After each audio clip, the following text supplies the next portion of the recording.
Breaking. A U.S. fighter jet has been shot down over Iran. One pilot rescued, another still missing, as both sides launch a dangerous search operation. Iran and the U.S. are racing to find the missing crew member of a downed American fighter jet. Iran says it shot down the F-15 over the southwest of the country and that soldiers are searching the area. U.S. officials have told the BBC's partner network CBS News that the other person in the aircraft has been rescued. Iran's state media reports that the country's air defense system shot down a second U.S. aircraft, which crashed in the Gulf. Let's get the latest now from our correspondent in Washington, Tom Bateman. U.S. search helicopters prowled the skies over southern Iran, now in a deadly race to find America's missing airmen. Iranian state TV showing pictures of what it says is the wreckage of the downed U.S. fighter plane. The Iranians claim it was shot down by an air defense system as it flew over a rugged province in southwestern Iran. Pictures on social media purport to show one of the two ejector seats. These images are as yet unverified, but appear to be consistent with parts of an F-15 fighter jet. U.S. officials say they launched a combat rescue mission under fire, finding one of the F-15 crew, its pilot. But the recovery helicopter was hit by gunfire, injuring crew members. These pictures appear to show men in a field opening fire on American Pavehawk helicopters used in search operations. Another plane involved was also hit, an A-10 Warthog like this. Its pilot ejected over the Gulf and was rescued. Meanwhile, Iranian government messages have been broadcast calling on residents to join a hunt for the pilot, offering a bounty for their capture. This is the F-15E Strike Eagle, one of America's most advanced fighter planes. It's used for bombing raids and to shoot down drones. Behind the pilot is a weapons systems officer, shown here at RAF Lakeheath in Suffolk. Iran's military claims the downed plane was from the Lakeheath squadron, but the BBC has not confirmed this. This former F-15 pilot says the missing crew member will have been equipped for survival. Once they're on the ground there, what's going to be going through their minds? First thing is, how do I get myself away from where it is that I am? And then how do I make contact with friendly forces to get myself back into friendly hands? The White House says President Trump has been briefed. He said nothing publicly about the rescue operation, posting only on social media about Iran. Keep the oil, anyone? U.S. Central Command released pictures of what it called its undeniable progress, saying Iran's air defense systems had been largely destroyed. But its claims to have free reign over Iran's skies will ring hollow with the first known loss of a manned U.S. aircraft there since the start of the war, and a perilous search behind Iranian lines. The fate of the missing crew member could determine the direction of this conflict, already unpopular with Americans, overseen by a leader looking for ways to end it. Tom Bateman, BBC News, Washington. While President Trump refused to discuss details of the search and rescue operation, but said the day's events would not affect any negotiations with Iran, our correspondent Simi Jolo in Washington has sent us this report. We're told President Trump's national security team spent Thursday in the West Wing of the White House, providing him with updates on the initial search and rescue operation. Now, President Trump wouldn't comment to the media specifically on the operation, but when asked whether this would affect negotiations with Iran, he said he didn't expect it to. When asked what his response would be if this crew member was found harmed, he simply said he hoped that wouldn't be the case. Now, this all comes after President Trump claimed that Iran's air defenses were weakened and said that Iran couldn't do a thing about U.S. aircraft operating in its territory.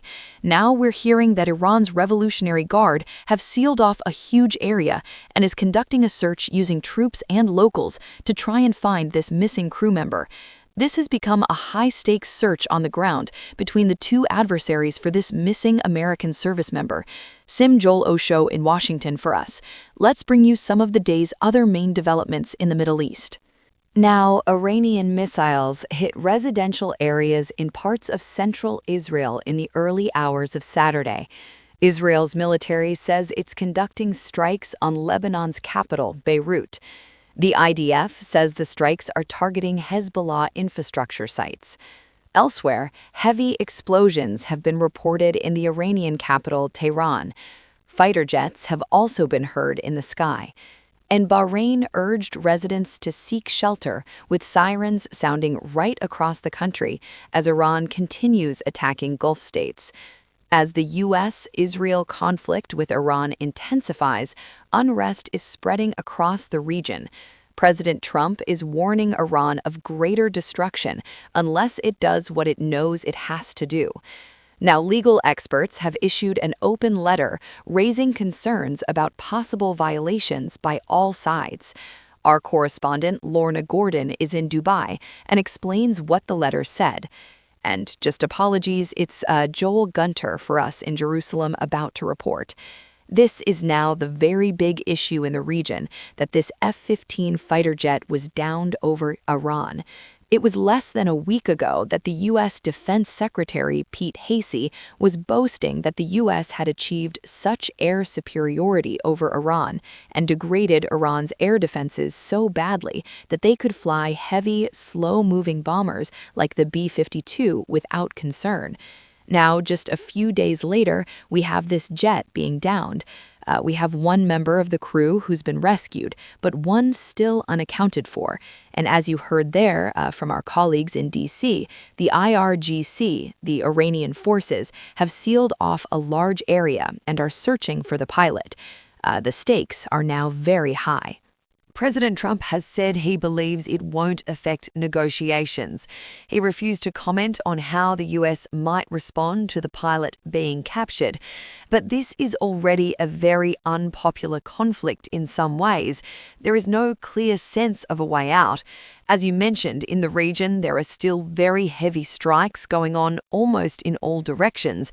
We've had some in Israel this morning, which wounded a man in the center of the country. So if this member of the aircrew is captured, it does significantly potentially raise the stakes for the U.S. And Joel, as you've been talking there, this sense of how the mood is changing right across the region, do you think what's happened in the last 24 hours may change the way the US and Israel go forward in terms of trying to end this war as quickly as possible? Well, it's been clear for a little while there have been signs that President Trump is keen for a quick exit. You know, he said this past week that he thought the US would withdraw from this conflict within 2 to 3 weeks.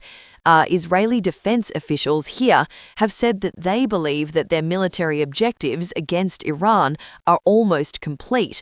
But in the same sentence almost, President Trump will say his plan is to bomb Iran back to the Stone Ages. There have been continued strikes, now moving on to critical infrastructure, including civilian infrastructure. Those strikes are ongoing. We had the Passover holiday in the past few days in Israel, normally a time of joy and celebration, but continued volleys of Iranian ballistic missiles coming through into Israel are wounding more than a dozen people, some critically. So I can't say there's really a sense here in the region that there is a definitive or reasonable plan for the end of this conflict. Here in Israel, here in other parts of the region, Iran, certainly in southern Lebanon and in the Gulf, it feels very much alive. So that was Joel Gunter reporting for us from Jerusalem in reaction to the downed fighter jet from Iran.